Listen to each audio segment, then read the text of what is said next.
Brad, at the end there, were you trying to trap Damian Lillard or were you trying to foul? Trying to trap him initially, then they got away and came awfully close to the half-court line, but I think he stayed on the right side of it. And then, obviously, if you can get away with not fouling Damian Lillard, that'd be good. So trying to trap and get the ball out of his hands. Good job by Marcus Smart.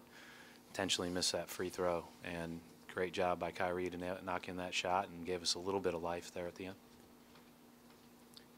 Coach, after the Shaquille O'Neal league doesn't have big men, but Yusuf Nurkic is one of the big men we have right now.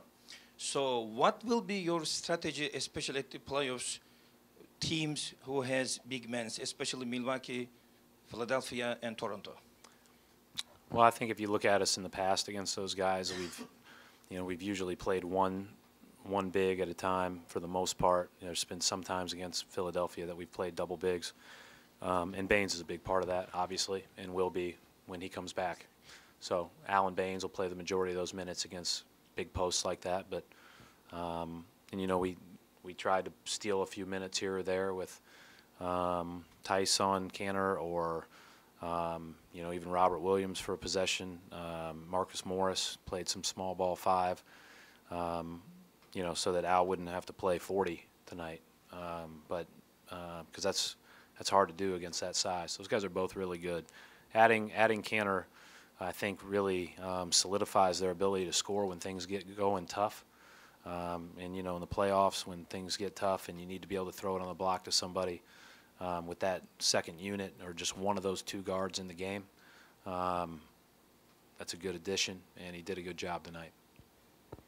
You guys have talked last couple of days about being engaged, locked in, yeah. playing together. What did you think of that? Yeah, today was good, Adam. I mean, it sucks we didn't shoot the ball well, but that's part of it. I thought that I actually just told the guys, like, you walk out of here a little bit more encouraged because the reason we lost, if anything, was we didn't make shots, and I think it was because we were pressing. Like, I thought we were disappointed in ourselves, and we looked like a team that really wanted tonight to go well, and it didn't. And you're going to have games like that, and so I'm a lot more encouraged tonight than I was last night. Tonight, to come back and guard this team on the second night of a back-to-back and hold them under 100 is, we give ourselves a chance to win. We just didn't score enough.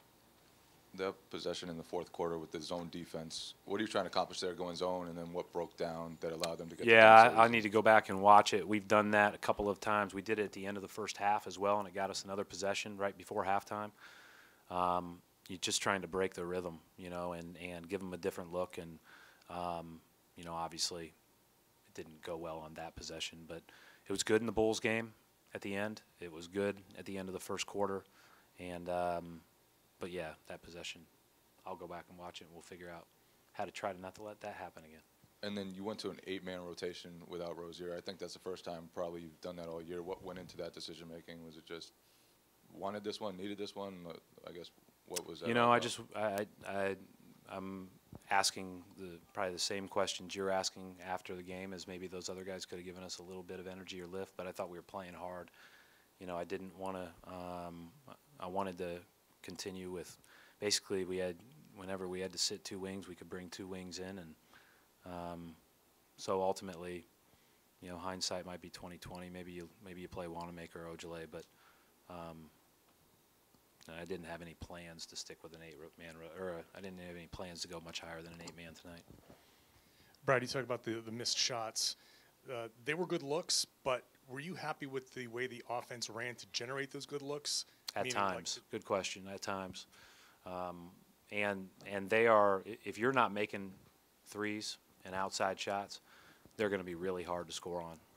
Because even though they're small and you can get some post advantage, as you did occasionally with Jalen, although that was on Layman, that's a little bit different. He's a big guy. They really come to help. They're very active. They're very long. They're very smart. And then Nurkic is great. Protecting in and around the basket. He's a big body, blocks shots. He knows how to play in there, and so you gotta make some jump shots to beat these guys. Obviously we didn't quite make enough. Brad, 20 games left. Do you just try to prepare this team for the postseason, regardless of your seed? Do you even worry about the standings at this point? Is it just do you kind of I think take that out of I the think we're equation? desperate for a win, and to feel good about ourselves. I said, you feel a lot better leaving the night, but it doesn't feel much better because you didn't win. And so, I think we need to stay in the moment, stay in the day, and that time will come when that time comes, and wherever we are, we'll play.